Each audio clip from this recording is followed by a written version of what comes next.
Data and digital innovation practices are rapidly evolving and expanding. These advancements are impacting people's lives more and more each day. In a world that shapes and is shaped by data, important questions arise about how we can promote human rights and principles like fairness, equality, and self-determination. The Advancing Data Justice series explores these questions with 12 organizations from across the globe that are working for fair, just, and equitable uses of data. In other words, data collection and use must not undermine the pursuit of a society that is equitable, fair, and capable of confronting the root causes of injustice.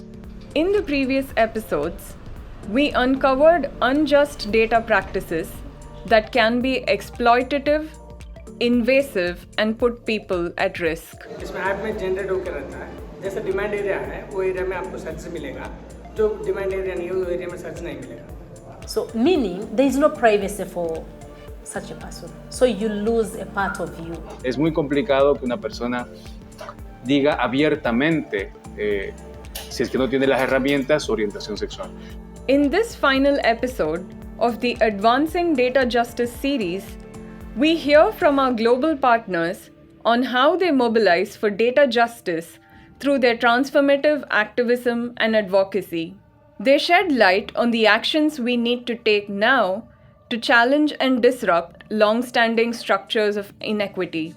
As these advocacy groups and activists explain, listening to the voices of impacted communities is key to building equitable data futures. Currently, the voices that are heard in the debate on digital rights in Chile are members of Congress, academics, and the representatives of nonprofits that advocate for digital rights. But we need to have a wider discussion with more groups from civil society, indigenous people, immigrants, women's rights. This is important because data represents these groups and also is used to make decisions about them. Despite the daunting challenges, grassroots activism and advocacy have a significant impact by mobilizing communities for data justice. Up next, we hear from the organizations and communities that are driving positive change from the ground up and how their efforts span across local, national, and global contexts. By raising awareness and amplifying the lived experiences of vulnerable groups, these organizations are creating meaningful avenues for communities to participate in decision-making processes. I think everyone should be concerned about data justice, what it means to them individually, what it means to them as a collective. I do think everyone should be engaged in this conversation. I believe a big part of enabling this conversation to occur is education, and this will have to be done collaboratively between the government and private institutions, just to engage a larger portion of the populace. But I think education has to be the first thing. So education on data, however that occurs, and then we can move on to the discussions on data justice. At Engage Media, we do a lot of work around data justice. I think the biggest work in the Asia Pacific lying ahead is creating awareness around societies of the countries here that data is being collected in numerous ways. And how can we do that? Well, it starts with writing articles that are contextualized in local language, in Lao language, in Vietnamese, in Thai, in Burmese, because now English is really the language that's dominating. A big win can be made if we can contextualize all this knowledge and also make it culturally appropriate so that people are more inclined and interested to read about these things. We are at the moment trying to figure out that how do you engage with community about data and community, data literacy and community, data rights and community, data privilege and community, data justice and community, and so on and so forth. So the understanding of data, how does it lead your life, how does it deal in your life, is now our literacy agenda. And we are very happy that we are actually trying to simplify the meaning of data, the exploitative nature of data, or the bureaucratic nature of data, or the business of data, or the rights of data. Highlighting the voices and knowledge of the community is essential to uncover power dynamics and to empower those marginalized within data ecosystems. How can this important work be undertaken without creating additional burdens for impacted groups? Activists and advocacy organizations strive to counter this by closely working alongside impacted communities. I think the current conversation around technology and society also include these groups. For example, as Women of Uganda Network, in all our work we use the gender evaluation methodology, which tries to mainstream gender in all our research programs and also in the policy analysis. And of course, we also try to ensure that in the research we do, we include 70% of women and then 30% of men, so that we try to get the perspective of both the men and the women in conversation around policy, data protection and privacy. Although there's still a huge gap maybe in the digital gender divide.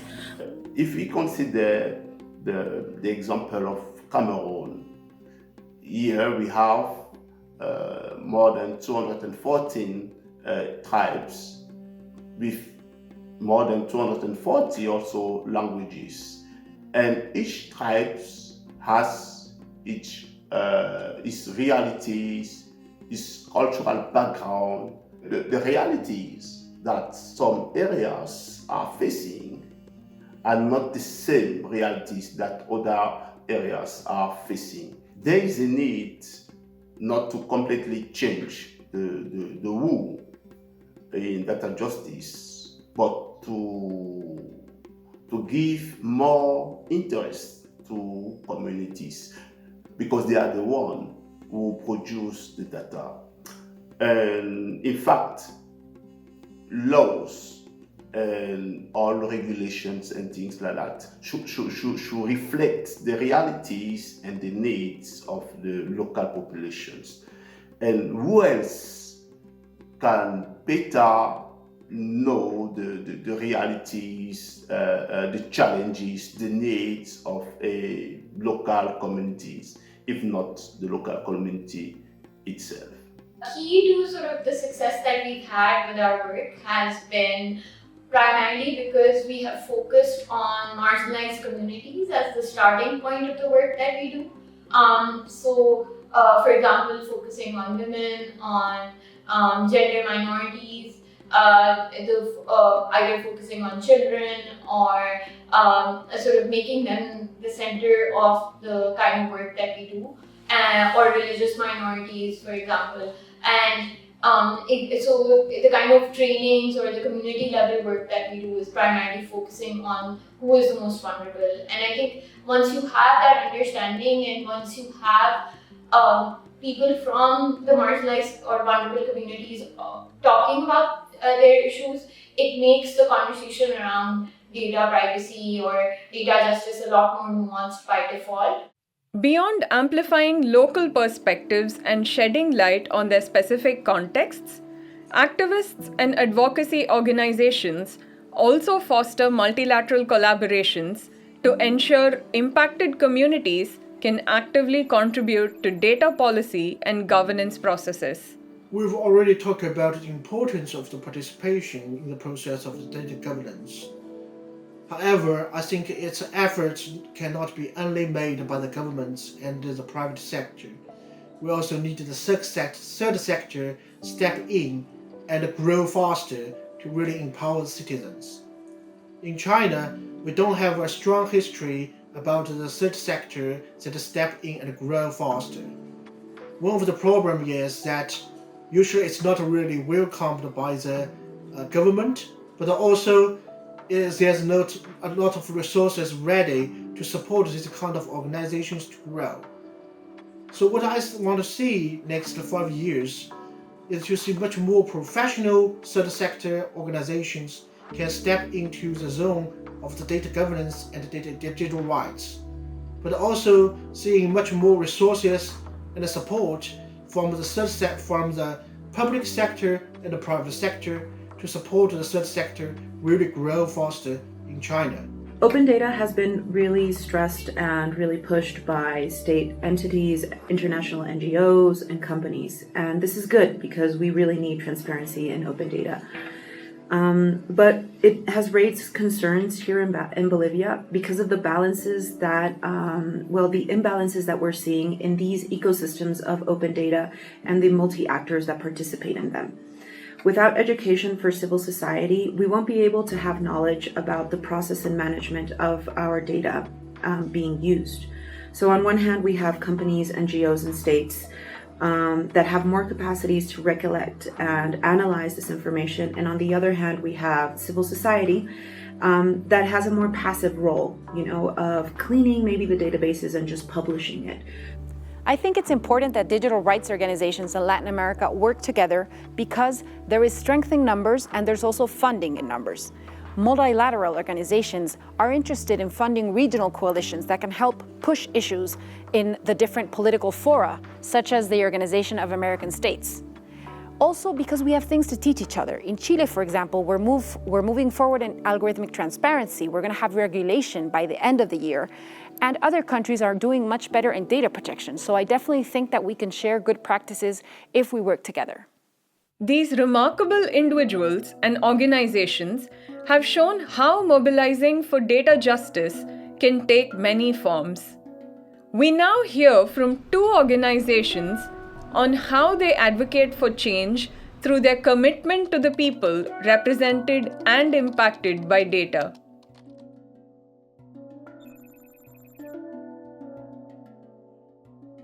Digital Rights Foundation works with Hope, a community-based organization in Lahore, Pakistan. Since 2018, Hope has been engaged in a project to collect and use data as an advocacy tool for communities that have been marginalized because of their gender. Project Adal focuses on documenting the human rights abuses and violations against these communities so that they can be redressed. In this feature, Digital Rights Foundation speaks with Melab Sheikh, a community researcher and educator, who describes how Project Adal is shifting harmful narratives. My name is Melab. I am a community researcher and educator. I work in public policy, especially on the rights of communities that have been marginalized on the basis of gender and sexuality in Pakistan. For the past 3 years, I've been working as part of this project to document the different sort of human rights abuses and violations that happen in Pakistan, particularly against gender and sexual minorities. We recruited a group of people from 2 provinces in Punjab and Khyber Pakhtunkhwa, and we trained them, we built their capacity to document human rights violations that happen on the basis of gender and sexuality in Pakistan. So these monitors, they very diligently collect evidence, conduct interviews, talk to state officials, talk to victims and survivors and witnesses in order to document a particular case of violation that has happened, and then they send this data to us where we enter it, segregate it, analyze it, and on the basis of that we come up with we observe the different trends in these human rights violations so that we can see the overall, the general picture around these human rights violations, and then extract the relevant information that we want so that we can make technical recommendations to policymakers for changes in the law and policies for better protecting the rights of these marginalized communities. So when we as a community-based setup go in, our monitors go in and ask people about the kind of violations that they have faced, there is that big gap, there is that big lack of trust on the other end, why should we give our data to you, right? And that is perhaps, I would say, the crux of our work that we have done here.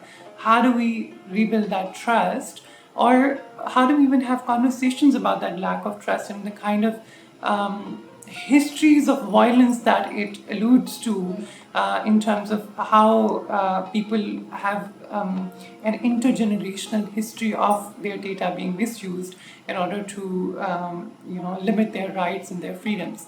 We know that the kind of work that we're doing in terms of at least presenting a quantitative picture, it is meant to serve certain ends. It is not, and it should not be the be-all, end-all of social advocacy in terms of gaining certain rights, which is why I find it very important that whenever we are talking about, whenever we're saying data, it should not always be numbers, it should be stories. Every statistic is a person. Every single graph or pie chart tells you very personal stories of people. So it's very important that our data should not be, some codes or numbers in a computer, but very real stories of people. Any sort of data collection process, it involves this filtering process in which the real human experience, the very personal, heartfelt account of that story cannot entirely be fully captured.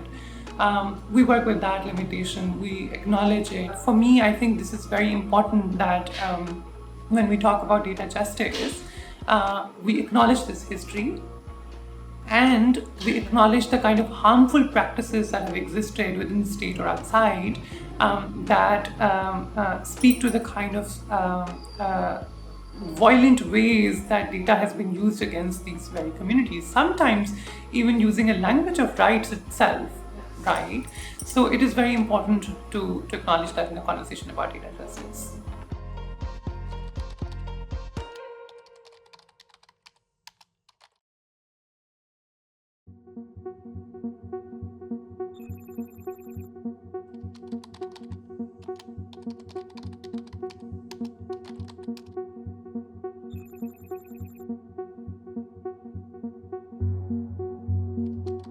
Since 2014, Digital Natives Academy has been inspiring the next generation of digital leaders across Rotorua, Aotearoa, New Zealand. They work within the context of Māori data sovereignty, which refers to the inherent rights and interests that Māori have in relation to the collection, ownership, and application of Māori data. This inspiring approach to data is rooted in indigenous Māori values that prioritize ancestral knowledge, relationality, and storytelling. He honore he krorea, he maungarongi te whenua e whakaro pai ki ngā tangata katoa. Ko nongo taha te maunga, ko ituhine te aua, ko Rotorua nui a kahumata momo e te moana, ko tono hopu te marae, ko kāmeta te whānau, ko Pōtaua Biasini Tuli Ahau. Kia ora, my name is Pōtaua Biasini Tuli, and I'm one of the co-founders of Digital Natives Academy. We like to inspire the next generation of digital leaders by teaching them the basics of not only code and esports, but digital well-being, path planning, and connecting with your community. We give qualifications and micro-credentials. We love to have fun. We love to make sure that our people, our community engages at full capacity with technology. I'm a geek, but also an activist and a young digital leader. And at Digital Natives Academy, we like to see everything holistically. So we base that on Indigenous knowledge, on mātauranga Māori. These are things that were transferred down from our ancestors to ourselves, but also from our atua, from our gods and spiritual beings who have shared all of this beautiful land, all of this knowledge with us to make sense of it in the 21st century, but then so we can develop new plans and new pathways for our tamariki, our young people, and the next generation. So data to many Māori people and many Indigenous people is a spiritual connection between our ancestors and our gods, ourselves and future generations. For instance, when I introduced myself, I spoke about my mountain, Rangatiratanga, the river that connects to that mountain, to Itahina, the lake that's connecting all three, Rotorua, Lake Rotorua. And then it goes to the tribal house, Tunuhopu, and my family, Kāmeta, and then myself, Potawa, kia ora. But all of those connections from, in a way, the Most High, the mountain of our area, through the river, down into the lakes, over to the house, to my family and myself, that is all living data. That is the manifestation and the continuation of our story. Data sovereignty for Māori is a way to continue coming together. I think colonization in the past has forced us to separate and sometimes actually face off against each other, tribe on tribe and individual on individual. Data Rangatiratanga, data sovereignty, is about the numbers, is about the people, it's about the machine, but it's also a way for us to look positively into the future. So oral storytelling is essential to being part of an Indigenous community and Indigenous cultures.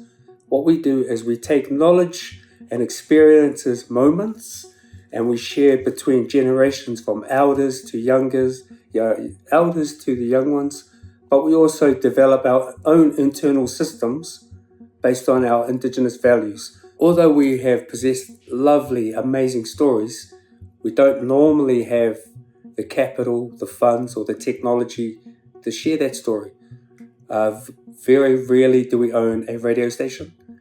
Very rarely do we own a TV station. But the internet allows us now to have ownership over small enterprises that might become big. So in the transference of knowledge and of mātauranga Māori, there are tools and mechanisms for one generation to interpret the science of nature and to share that knowledge with the new generation. For instance, a meeting house. If you come to a Māori traditional meeting house, a whare nui, whare tūpuna, there you will encounter carvings of ancient stories, and you will be met with tapestry of intricate designs. And for the outsider, for the visitor, all they might see is beautiful patterns, great designs. But for a person who has been trained and knows what each symbol means, they'll be able to discern knowledge based on the seasons, knowledge based on ancestry and whakapapa genealogy, and knowledge based on particular moments that have happened in their tribe and that have happened in their community. So we've been able to take all of those abstractions and place it into our whare nui, into our whakairo, our carvings, and into our tukutuku panels. Yeah, so I think storytelling is a way both to unlock the creativity, but to keep the continuity alive. We've never been able to tell our story. Our story was always told by someone else. I mean, if I was to say it harshly, the colonizer always told the Indigenous story. And we've been trying to stop that in the last, definitely 10 years, but in the last 50 years as a culture, as a community, to ensure that our storytellers are protected, that our stories are also respected, but then going into the future that it might enable opportunities that we didn't have in the past. As I mentioned, we didn't have access to the book, and others could write books and transmit our language far faster than we could. Today we have access to blogs, we have access to YouTube, we have access to social media to be able to tell our stories in a new, vibrant, immersive way, imaginative way, using cutting-edge technology. The next generation will be excited, and we all hope that our ancestors who are watching over our shoulder, who share the room as we all share breath with each other, we hope that they're happy. The stories we have heard emphasize the importance of local knowledge and community activism in the quest to foster positive transformation for data justice. However, The path to data justice has many complex and systemic challenges. This requires long-term strategies from policymakers, developers, and impacted communities. And our global partners are paving a hopeful path. They envision fair and equitable data ecosystems that allow for individual, collective, and biospheric flourishing.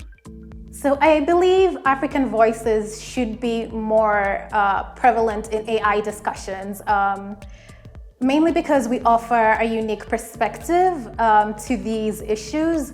The challenges facing the continent are not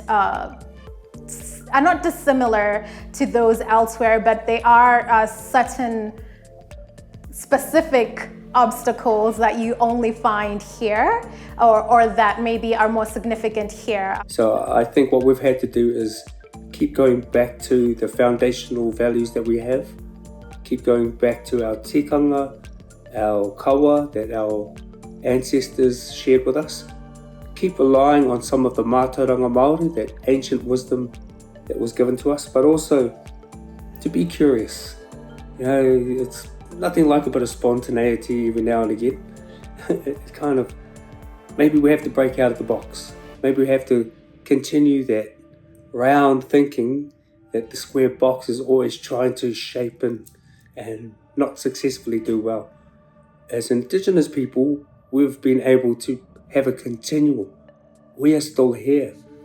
Our lines are linked to the ancients, and we're so proud to be able to still be here and to ensure that the next generation comes through.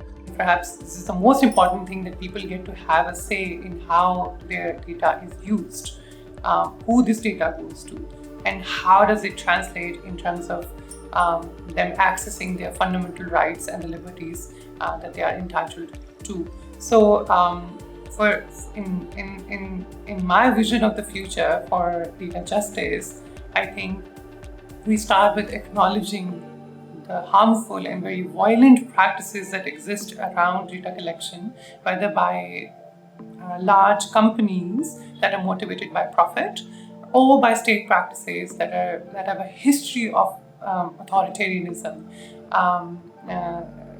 When we acknowledge such histories, we move towards identifying those harmful practices and those violent practices, and we find ways of undoing them. We find ways to create alternative structures where we can practice our vision for data justice, where people have access to